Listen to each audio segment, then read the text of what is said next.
The wind howled like a wounded beast through the jagged peaks of the Appalachian Mountains, carrying with it the bitter chill of an early winter that seemed to seep into the very bones of the earth. In a forgotten cabin perched on the edge of a sheer cliff, a man named Elias Thorne sat alone by a flickering fire, his weathered face etched with the scars of a life long abandoned by hope. He had retreated to this isolation years ago, fleeing the ghosts of a shattered family and a world that had chewed him up and spat him out. But on this fateful evening, as the storm raged outside, a faint knock echoed through the wooden door, a sound so fragile it might have been mistaken for the branches scraping against the roof.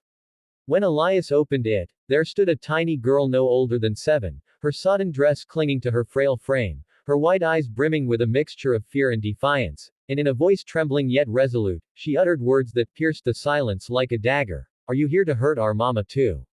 She's dying. If you believe in the power of kindness and the miracle of second chances, hit that like button right now, drop a comment sharing your thoughts, share this video with someone who needs a reminder of humanity's warmth, and don't forget to subscribe to Mysteries and Legends for more stories that touch the soul and unravel the enigmas of the heart. Elias froze in the doorway, the girl's words hanging in the air like frost on a windowpane, stirring something deep within him that he had long buried under layers of solitude and regret. He was a mountain man by choice, a hulking figure with a beard as wild as the wilderness around him, his hands calloused from chopping wood and mending what little he owned, but his eyes held the shadow of a man who had once loved fiercely and lost everything. Years earlier, in the bustling valleys below, Elias had been a devoted husband and father, running a small farm with his wife Clara and their young son, but tragedy had struck when a fever swept through their home, claiming his boy first and then Clara in its merciless grip, leaving Elias to wander into the mountains, vowing never to let anyone close enough to wound him again. Now, this child, with her matted hair and dirt-streaked cheeks, stared up at him as if he were both savior and monster, her small hand clutching a tattered shawl that offered no real protection against the encroaching night. Behind her, partially obscured by the swirling snow, lay a makeshift sled fashioned from branches and old cloth, upon which a woman, presumably the mama, lay motionless, her breaths shallow and ragged, her skin pale as the moonlit peaks. The girl, whose name he would later learn was Lily, had dragged her mother miles through the storm after their wagon overturned on the treacherous path below, fleeing from a village plagued by hardship and whispers of darker troubles, where men with cruel intentions had driven them out, accusing the mother of bringing misfortune with her unexplained illness. Elias's first instinct was to close the door, to retreat back into his self-imposed exile where the only pain was his own, but something in Lily's gaze, a raw vulnerability mixed with unyielding protectiveness, tugged at the frayed threads of his humanity. He stepped aside wordlessly, gesturing for her to enter, and with surprising strength for such a small child, Lily pulled the sled inside, the woman's body sliding across the threshold like a fragile relic. The cabin was sparse, illuminated only by the hearth's glow, with a single cot, a rickety table, and shelves lined with jars of preserved roots and herbs that Elias had gathered over the seasons, remnants of his old life as a healer of sorts before grief turned him inward. As he knelt beside the woman, whose name was Amelia, he felt her forehead burning with fever, her pulse weak under his fingers, and he recognized the signs of a wasting sickness that had likely been festering for months, perhaps pneumonia compounded by exhaustion and malnutrition. Lily hovered nearby, her eyes never leaving her mother, whispering reassurances that sounded more like pleas, and when Elias asked why they had come this way, the girl recounted in halting words how their village had turned against them after Amelia's husband died in a mining accident, leaving them destitute, and how rumors spread that Amelia was cursed, drawing opportunistic predators who sought to exploit their vulnerability. They hurt her, Lily said softly, her voice cracking, said she'd be better off gone, but I won't let anyone else near her. Elias felt a surge of anger, not just at the faceless villagers but at the world that allowed such cruelty, mirroring his own past betrayals, and in that moment, he decided to help, though he told himself it was only for the night, only until the storm passed. The days that followed blurred into a tense rhythm of survival and tentative connection, as Elias tended to Amelia with the limited remedies at his disposal, brewing teas from willow bark to ease her pain and poultices from wild garlic to fight the infection ravaging her lungs.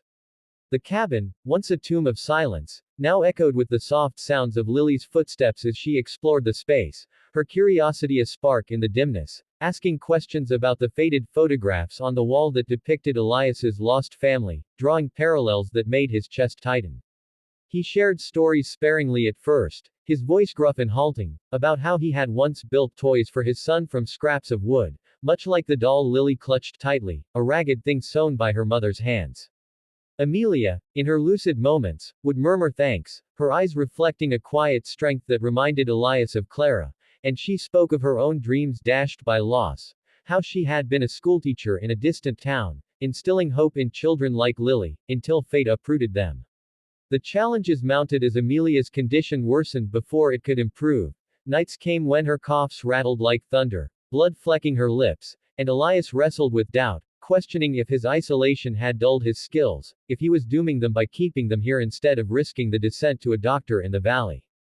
Lily, sensing his turmoil, would sit by the fire with him, her small hand slipping into his massive one, saying things like, "Mama says strangers can become family if you let them," words that chipped away at his walls, forcing him to confront the loneliness that had become his prison.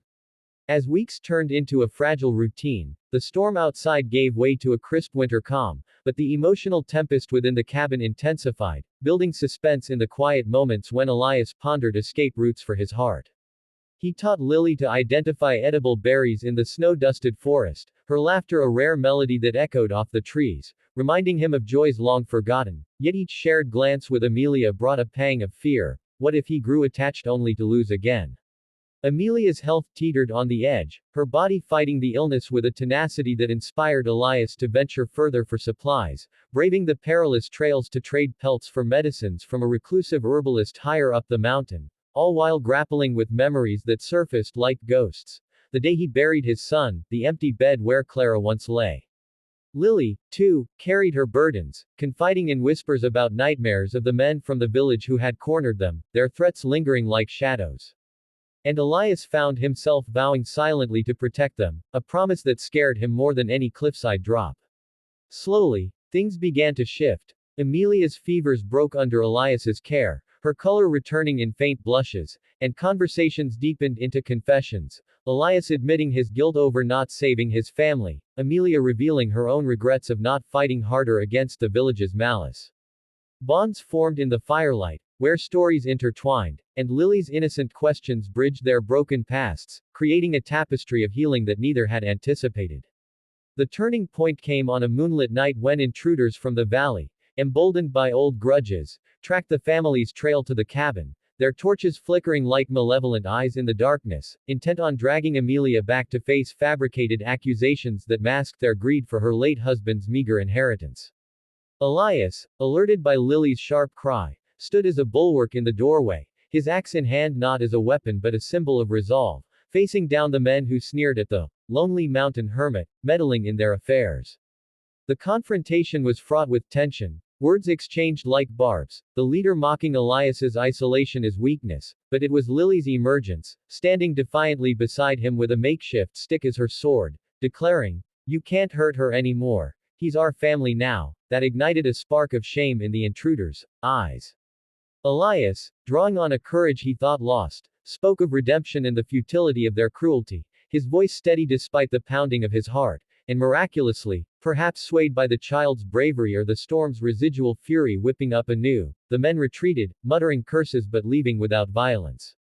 In the aftermath, as Elias bandaged a minor scrape from the scuffle, Amelia reached for his hand, her touch warm and alive, whispering gratitude that carried the weight of unspoken affection, and for the first time in years, Elias allowed himself to weep, the tears cleansing the wounds of his soul.